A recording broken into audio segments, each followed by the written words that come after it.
জয়ন্তর বিয়ে হয়েছে গ্রামে। বিয়ে করে আসার পর বউ নিয়ে গিয়েছিল দু একবার, কিন্তু তারপর আর যাওয়া হয়নি। জয়ন্তর বউ চিঠি দেয়, শ্বশুরবাড়ি থেকে উত্তরও আসে, কিন্তু একদিন কবে থেকে বলছি একটু ছুটি নাও। ছুটি এখন অসম্ভব। 2 বছর হয়ে গেল আমি বাপের বাড়ি যাই না। গত 2 মাস ধরে মা আমার কোনো চিঠির উত্তর দেয়নি। কেন? বারবার করে বলেছিল একবার যেতে, তোমার সময় হয়নি, তাই যাওয়াও হয়নি। আসছে মাসের শুরুতেই আমি 2 দিন ছুটি আগাম নিয়ে রাখবো। এবার চলি। আজই অ্যাপ্লিকেশন দেবে? দেব, এখন চলি। দুর্গা দুর্গা। যখন বহু কাঠখড় পুড়িয়ে অফিসকে বলে 2 দিনের ছুটি ম্যানেজ করতে পারল জয়ন্ত, তখনই জয়ন্তর বউয়ের হঠাৎ ধুম জ্বর।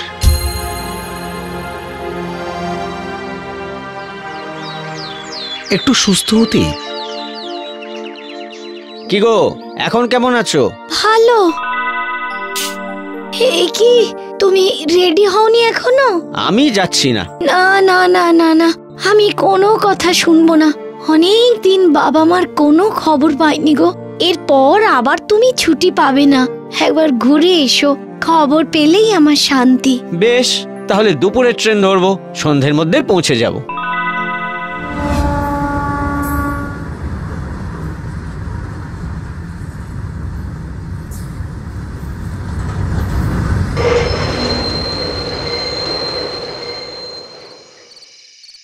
বাবা, এ তো স্টেশন প্রায় ফাঁকা। জয়ন্ত একটা মিষ্টির দোকানের দিকে এগিয়ে যায়।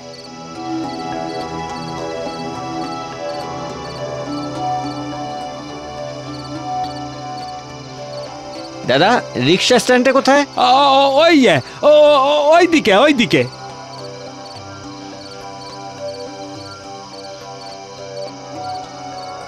চলো ভাই, হরিদেবপুর যাব। না দাদা, এত রাতে এই ঠান্ডায় ওদিকে যাব না।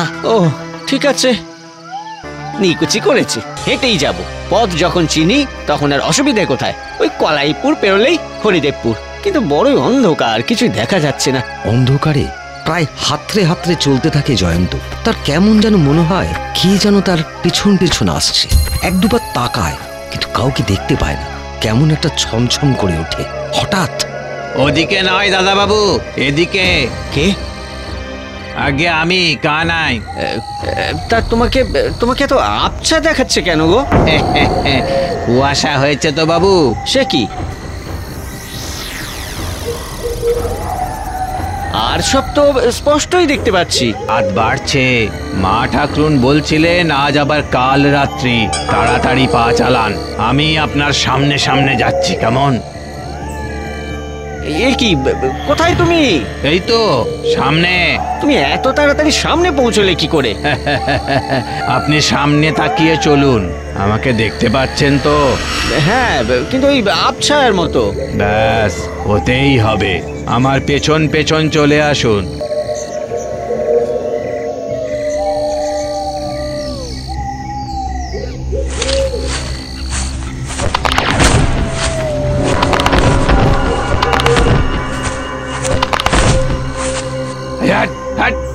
যা এখান থেকে, যা এখন কেউ কিচ্ছু করবি না, যা। কাকে তাড়াচ্ছ কানাই? আপনি কথা না বলে চলুন। মাগো।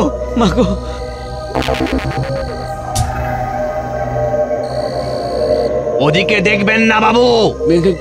কেন?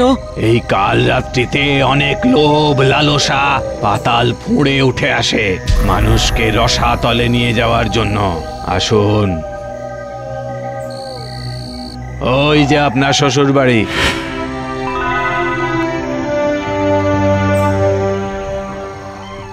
আচ্ছা কানাই, এ কি কোথায় গেল?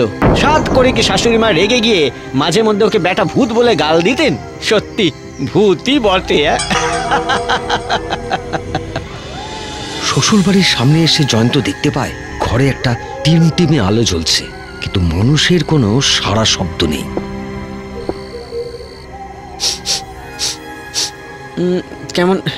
কেমন একটা সোঁদা সোঁদা গন্ধ। বুঝতে পারছি না একমাত্র জামাই এতদিন পর আসছে জেনে সবাই এত নিরুত্তাপ কেন? সবাই গেলই বা কোথায়? মা, মা, ভেতরে এসো বাবা জীবন।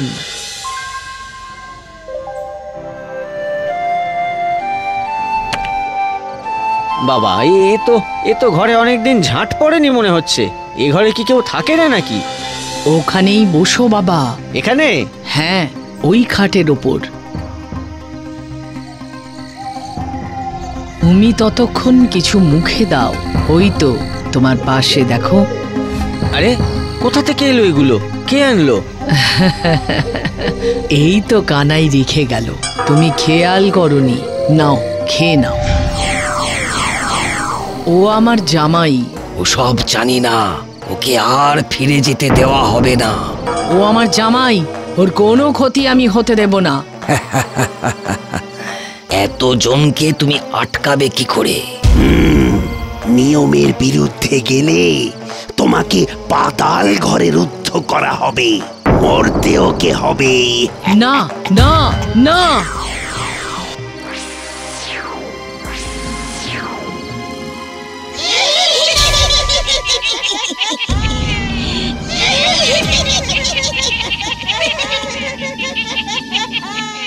মা, মা, মা গো!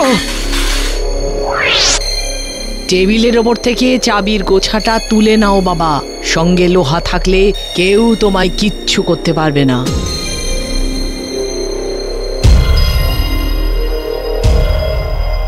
পালাও পালাও বাবা, এবার পালাও, দৌড়ো।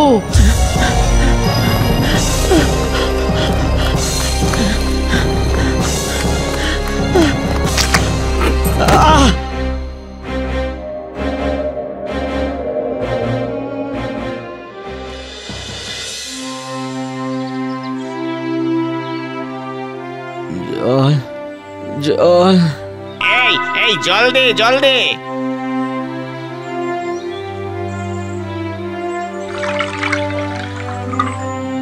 আমি আমি কোথায়?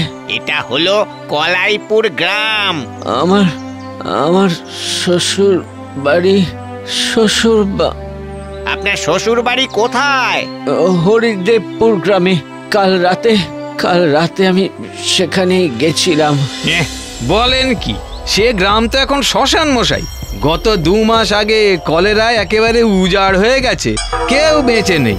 দিনের বেলাতেও কেউ ওদিকে যেতে সাহস পাই না আমরা। আপনার ভাগ্য ভালো যে আপনি বেঁচে আছেন।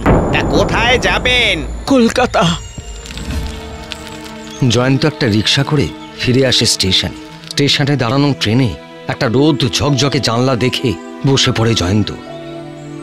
ট্রেন ছাড়ে। মায়ের কি হলো কে জানে। আমার কথা ভাবতে হবে না, তুমি ভালো আছো, এতেই আমি খুশি। মেয়েকে বলো আমরা আর ইহজগতে নেই, তোমরা ভালো থেকো।